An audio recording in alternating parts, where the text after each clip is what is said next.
We are on Baba Metzia Perek Hey, Mishnah Aleph. First Mishnah of the 5th chapter of Neshech Baba Metzia. This is actually one of the more complicated parakim, one of the more complicated chapters. Unless you're a finance guy, in which case it might be easier for you. I am not. I am a rabbi. So if you have comments or would like to share things with me and would like to help me, I'm all ears. We'll just do the dedication now. You can email me at rspolter@gmail.com if I make a mistake or you'd like to make a clarification. I'm all ears. We'll dedicate our learning. Remembering my father, Rav Simcha ben Yitzchak Kama. Let's start. This is the parak is called Ezehu Neshech. That's the name of the parak. What is Neshech? Neshech literally means to bite, but it also means interest. The same thing is true of Tarbit. So we'll just read one of the many psukim. It shows up many times. This is just a copy from the Mechon Mamre website. You can see Mechon Mamre website. So I just took it out just to make it easier to see. Says the Torah. If your brother becomes yamuch, low, poor, okay, and his means fail, you should strengthen him. Ger v'toshav v'chaimach. The ger, the toshav, the resident, the stranger, and the he who lives with you. Al tikach me'ito neshech v'tarbit. You should not take from him interest or increase. Neshech v'tarbit. V'yaretem lecha. You should fear Hashem. We've seen this phrase before. V'chei achicha imach. Your brother will live with you. Et kasbecha lo titen lo beneshech. It says it again. Your money, don't give him neshech, interest. U'b'marbit lo titen ochlecha. Notice his food you give him with increase. Ani Hashem Elokechem asher etzeiti etchem me'eretz Mitzrayim latet lechem et eretz Canaan liot lachem Elokim. I am the Lord your God, who took you out of Egypt to give the land of Canaan to be a God for you. This is a very, very serious isur in the Torah. The idea of Neshech and Marbit. Neshech, Tarbit. Neshech, Marbit. And this is only one of the many places which this isur appears in the Torah. We're not going to look at all of them because we're learning Mishnah Yomi. We're not learning Halacha Yomi, and we're not learning about Neshech and Tarbit. But we're learning Mishnah. Now, I'll just say, so why does it say Neshech and Tarbit the same way? So this is an Ala Torah website, and there's a Mikraot Gedolot that it offers you. So look at just Rashi on Al Tikach Meito Neshech v'Tarbit. Okay, you can see Mikraot Gedolot Ala Torah, amazing website. Chad, Rashi says, this is based on Chazal, Chad Shavi Rabbanan. The Rabbanan said that it's really one thing. Okay? V'la'avor alav dishtei lavin. Why does it say Neshech and Tarbit? Chazal say, it's one thing. Halachically, it's one thing. Neshech and Tarbit are one thing. Okay? And the reason why the Torah calls it two things is you have two lavin. Okay? So, the Neshech and Tarbit. This is from the introduction of the Kahati. I don't know why it's jumping, but we'll move back down. Okay? The Kahati explains in his introduction, this is always good. Neshech and Tarbit in the Torah are, B'lashon Torah, ribit ketzutza. Ribit ketzutza means set interest. I give you $100 this month, this week, next week you give me back 120. Paid, whatever. Doesn't matter how much it is. Okay, but Chachamim said, in the language of Chachamim, they distinguish between Neshech and Tarbit. By the way, it says Neshech is from Noshech, biting.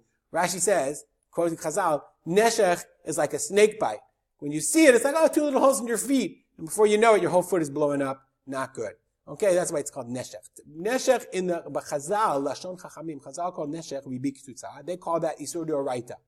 But Tarbit, in the language of Chazal, when they say Tarbit, that's called Avak Ribit. Avak Ribit means the dust of Ribit. It means a kind of Ribit that's not explicit interest, but is prohibited. And we're going to see, the first Mishnah tells us that Neshech, real Ribit is easy to know. Avak Ribit is much harder. There's so many complicated financial instruments or ways of using money in order to make a profit that could be prohibited from an Isur D'Rabbanan. And that's really the topic of our Mishnah. Let's go back to our Mishnah with that long introduction. Ezehu Neshech ve'ezehu Tarbit. So what's Neshech and what's Tarbit? Remember the language of the Chachamim. In the language of the Torah, Neshech and Tarbit are the same. It's Ribit. But in the language of Chachamim, what's Neshech? What's Isur Neshech D'Oraita? Hamaveh Sela b'chamisha dinarim. If I sell a sela is 4 dinarim, okay? And I loan out the sela, and I tell you, okay, you have to pay me back 5. That's interest. Sa'atayim chitim, I give you 2 se'ah of chitim. B'shalosh, you pay me back 3. Because it bites. It bites, a shakal minay, my deliver, it bites because I have to pay you back what you didn't give me.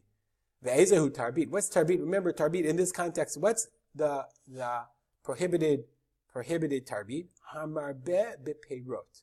Person, an increase in peirot. We'll see, Hamarbeh sachar la'atzmo bepeirot. Person increases his profit in perot. Okay, we'll see in a second what this means. And that's why it's called ribit derabanan, derech mimkach u'memkar, meaning it's not explicit interest, it's prohibited interest derabanan, because it's done through a means of commerce. Okay, how does it work? Lakach menu chitim b'dinar zahav hakor, v'chein hashar. Okay, I buy chitim, so you can do this today. This is how it works in the financial markets. Let's say I want to buy chitim, I want to buy wheat. And the salesman, the wheat producers, the farmers, or whoever, the middleman, he doesn't have the wheat now, but he sets a fixed price today. He sets a contract for wheat.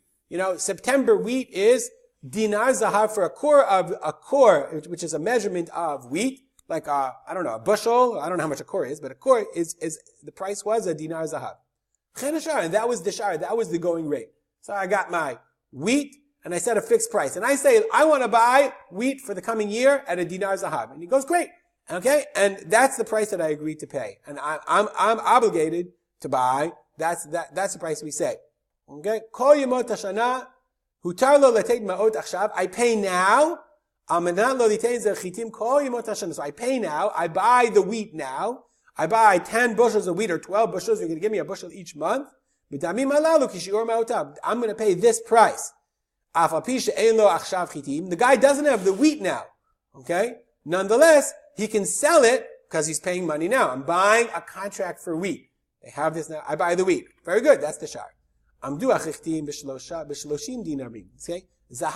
A dinar zahav is 25 dinar. And now all of a sudden the wheat gets more expensive. And now it's 30 dinar. Okay? So now the guy, I paid my wheat at 25. It's great. By the way, airlines do it all the time. They buy fuel at a certain price in order to lock in their price, and then the suppliers have to pay them, have to give them back, and that way everybody's happy. You have a fixed price, everybody knows, and they have their money. So now, amdu chitim b'shloshim dinarim. Now chitim are now 30 dinar, okay, and I paid in advance, so they're my chitim. I already bought them, even though the price now has increased. Amar lo ten li chitai, shani rotzeh lemachlan u'dikach be'em yain. So now, I bought it in September, now we're in December. So December, the guy goes and says, give me my wheat, because I want to sell the wheat, because now it's worth more. I paid 25, but I want to sell it for 30 and go buy wine. Okay? So now the guy, that's the wheat owner. Amar lo, he says, Harei chitecha asuyot li b'shloshim. He says, you know what? I'll tell you what. I know it's worth 30, so I owe you now 30 dinar, right? 30 dinar. V'harei lecha etzli be'em yayin. But instead, I'll now owe you 30 dinar worth of wine. So instead of saying, I now owe you a core of wheat, which you bought at 25, I now owe you 30 dinar worth of wine, but yayin ein lo, he doesn't have wine. He transfers it into a loan of wine. So the 25 now become 30 of another product. So that's prohibited. Okay? Okay? If he gave it the chitim, it'd be fine. I bought the chitim at 25. But now you're not allowed to say, I'll give you the wine. Okay? Aval imyo yayin, im pasak litet lo yayin asur. He's not allowed to do that. Shema yokir yayin. But now he's not paying money. He's transferring the loan. He's transferring the debt of wheat, the wheat that belongs to him, he's transferring to an owing of wine. And what if the wine goes up? So now he's going to owe him, instead of the wine now it's 30 for a barrel, now it goes to 40. Now he's going to owe him 40 on something he didn't pay, on a debt. That's avak ribit. That's prohibited. Okay? Okay? Even though the wine is now 30, since he's not paying him money, that he's buying wine now, but he's doing it through a chov yayin, he's doing it on a debt, asur im yayin ein lo. He's not allowed to do it if he doesn't have the actual wine. I told you, it can get complicated. Since he's not buying it with money, but it's a debt, and the wine could go up in price, that increase in price is considered interest on a debt, and it's not considered regular commerce. That's prohibited. All right, we dedicated already. It will get more complicated. We will continue to study together. Comments or questions, send me an email. Have a great day.